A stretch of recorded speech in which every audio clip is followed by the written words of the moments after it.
A palavra de Deus, ela é aquela nossa regra de fé e de conduta. A palavra de Deus é a nossa bússola. A palavra de Deus é aquela que nos conduz. A palavra de Deus é aquela que nos traz luz, é aquela que nos direciona, é aquela que nos capacita, é aquela que nos ensina. A palavra de Deus é perfeita, a palavra de Deus ela nos motiva, a palavra de Deus ela nos resgata da nossa vã maneira de viver. Entendendo a palavra de Deus, e vamos entender o tempo, ou entendendo os tempos, o que estamos fazendo neste tempo, como estamos agindo nesse tempo, como estamos vivendo nesse tempo. Mas eu quero então ler com vocês em Mateus capítulo 24, que fala a respeito do sermão profético, fala a respeito do princípio das dores, que também está registrado em Marcos 13, né, de 1 e 2, e Lucas 21, de 5 a 36. Jesus diz aqui no primeiro versículo, né? Jesus ia saindo, ia se retirando do templo, quando se aproximaram dele os seus discípulos para mostrar-lhes a estrutura do templo. Então há muitas pessoas olhando para a estrutura do templo, há muitas pessoas olhando para as coisas da vida, há muitas pessoas, né, se deixando ficar limitadas por aquilo que não é nada daquilo que Jesus falou.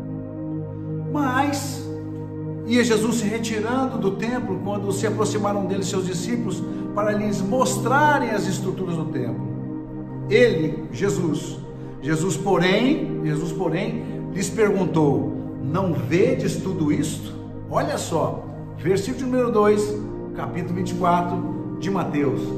Ele, porém, lhes perguntou: não vedes tudo isso? Em verdade vos digo que não ficará aqui pedra sobre pedra que não seja derribada.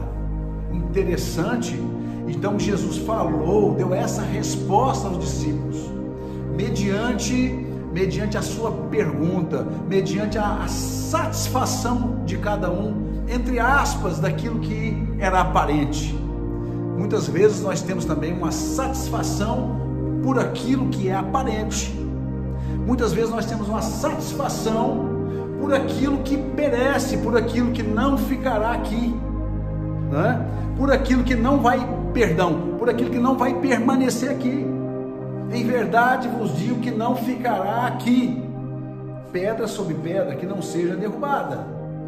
Então tudo isso passa, as coisas passam, nós passamos, nós somos como as flores do campo, que de manhã está muito bonito, os lírios do campo, muito lindos, mas quando chega a tardezinha eles murcham. Nós somos como as ervas, nós somos comparados a ervas, passa o vento quente e logo elas murcham e secam. Eu mesmo ontem eu tinha 18, 20 anos, 25 anos. Hoje eu já não tenho mais essa idade, eu já avancei mais um pouco. Amados, o que Jesus está falando? Em verdade vos digo que não ficará aqui pedra sobre pedra que não seja derrubada. Certamente e sempre Jesus falava por parábolas. Por que Jesus falava por parábolas? Porque na realidade nós vamos entender no próximo versículo. O próximo versículo é o versículo número 3, que fala assim: e estando ele assentado no Monte das Oliveiras. Então do versículo 2 para o versículo 3 existe então um distanciamento de quanto? Existe uma caminhada de 2.100 metros, ou seja, de 2 km e 100 metros,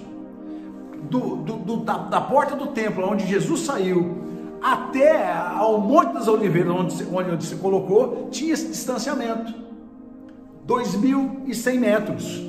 Então era uma caminhada que eu penso que os discípulos, junto com Jesus, ficavam se perguntando: e aí, o que é que vocês entenderam? Ô Pedro, quando o Senhor Mestre deu aquela resposta, Tiago, não entendi. E você? E você, João? Eu também não entendi. Muitas vezes nós não entendemos a explicação, por quê? Porque nós não compreendemos quando se fala por parábolas. Mas Jesus deu a resposta por parábolas, porque tinha muitas pessoas que não suportariam entender. Assim como tem hoje ainda pessoas que não estão entendendo os tempos, não estão entendendo a nuvem escura, não estão entendendo o que está acontecendo.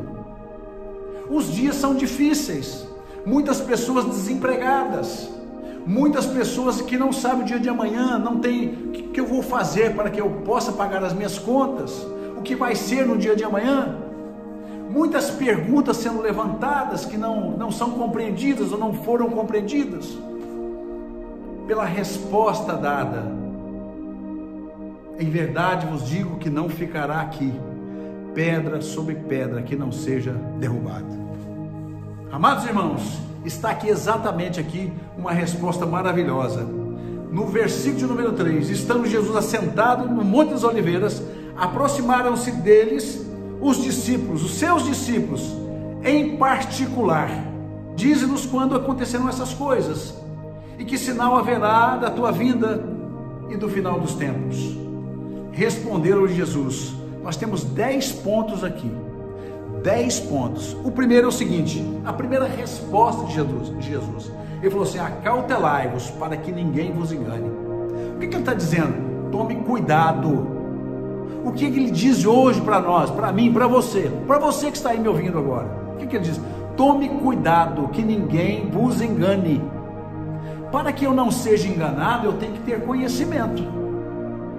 Para que eu não seja enganado, eu tenho que saber primeiro ouvir o que Jesus está falando. O que Jesus está falando? Como Jesus fala? Jesus fala através da palavra dele, a Bíblia Sagrada. A Bíblia ela não é católica, a Bíblia ela não é evangélica, a Bíblia ela não é crente, a Bíblia ela não é religião, a Bíblia não é denominações, a Bíblia ela não é congregações, não são as congregações. A Bíblia não é isso. A Bíblia é a palavra de Deus, é o testamento que Deus deixou para nós, homens e mulheres. E muitos de nós vivendo como mendigos, sendo ricos. Por quê? Porque nós não interessamos em conhecer a palavra de Deus.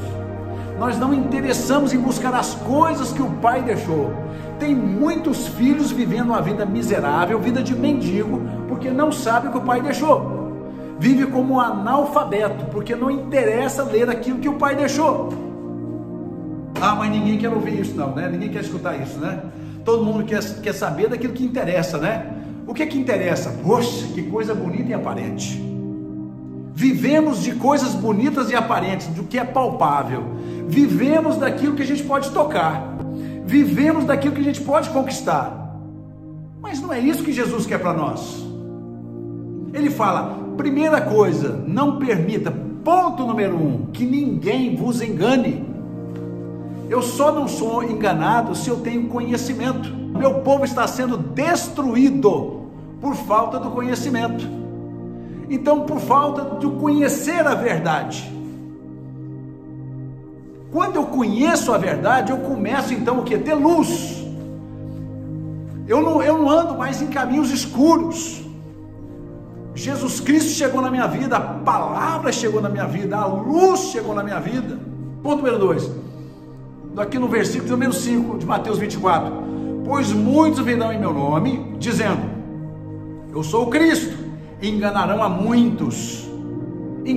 muitos. Quantas pessoas que falam, quantas pessoas que fazem, quantas pessoas que estão aparecendo, quantas pessoas que estão assentados em lugares que não é dele, mas estão se pondo como?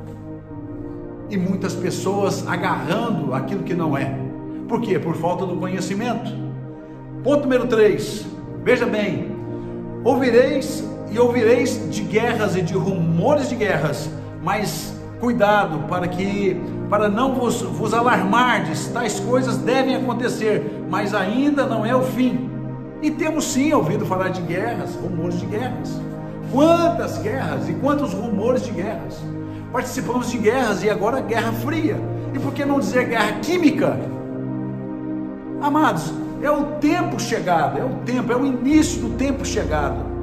Esse mundo nunca será mais o mesmo depois dessa nuvem negra. Muitas coisas acontecerão e o Senhor está nos chamando a atenção para que nós não ficamos o que? Assustados, para que nós não fiquemos alarmados. Oh, meu amado, entenda aqui, ó, ponto número 4, levantar-se-ão nação contra nação, reino contra reino, haverá fomes, pestes e terremotos em vários lugares do mundo. Nós temos presenciado isso. Nós não sabemos às vezes, mas se você entra no aplicativo que tem aí, né, você vai, quantos terremotos há em um mês, quantos terremotos há em uma semana, quantos terremotos estão acontecendo. Vocês vão ver que só no mês passado eu creio que mais de 15 terremotos aconteceram, e às vezes não chega todas as informações para nós, mas terremotos existem há muito tempo, e cada dia evidenciando mais e mais. As placas tectônicas estão se ajustando. Eu não sei se é pelo peso, por tirar, por pôr, por remover ferro dali e para lá, eu não sei, eu não tenho esse conhecimento, mas o conhecimento que eu tenho, que é a verdade, que é a palavra de Deus, está aqui, ó. Levantar-se-ão nação contra nação, reino contra reino, e haverá fomes, pestes e terremotos em vários lugares. Veja bem, guerras, rumores de guerras. E agora aqui no ponto número 4, fala, levantar-se-ão nação contra nação, reino contra reino, haverá fomes, pestes, terremotos em vários lugares. Em vários lugares. Não está falando que é em todos os lugares, está dizendo que é em vários lugares. E nós podemos então contemplar e ver isso em vários lugares do mundo. Ponto número 5. No ponto número 5, Jesus continua ali no Monte das Oliveiras, falando para os discípulos, todas essas coisas, porém, são o princípio das dores. Pastor, mas então é o princípio das dores. Nós estamos aqui agora vivendo o princípio das dores, o começo das dores. Ah, para me alarmar? Não, ele mesmo falou, não vos assusteis. O cristão não se assusta, o cristão não fica alarmado. Sabe por quê? Porque o cristão confia no seu Deus. Ele falou assim, eu não vou te deixar, eu não te deixarei, não te desampararei, eu estarei com você todos os dias. O cristão não tem motivo para ficar alarmado. O cristão, ele tem a revelação, o cristão, ele tem a informação do Senhor, e ele aguarda em vaso de barro, porque quando ele precisa, ele olha ali, ele alimenta da riqueza guardada, que é a palavra de Deus. Amém, meu amado? Não permita que ninguém te engane, meu irmão. Não permita que ninguém te engane. Tire sua Bíblia de dentro daquele baú, que ela já está até mofada. Tira ela lá de dentro. Manuseie a palavra. Trata ela, porque a riqueza é seu passaporte para o céu. Não tem outro passaporte para o céu. A regra de fé e conduta está ali contida na palavra de Deus, que é a Bíblia. Tudo aquilo que Deus tinha que fazer por nós, Deus já fez. Deus enviou o seu Filho, João 3,16, Deus enviou o teu Filho, o teu único Filho ao mundo, o Cordeiro de Deus que tira o pecado do mundo. O que eu tenho que fazer, pastor? Crer. Basta tão somente crer. Quem crer verá a glória de Deus. Quando você crê, você é curado, você é sarado, você é liberto, através de João 3,16, porque Deus amou o mundo de tal maneira que deu o seu único Filho, para que todo aquele que nele crer não pereça, mas tenha a vida eterna. Deus quer te dar uma vida eterna, uma vida abundante. Abrace, segure, tenha fé, tenha paz com Deus, em nome de Jesus. Medite nas Escrituras de Deus, na palavra do Senhor, no nome de Jesus.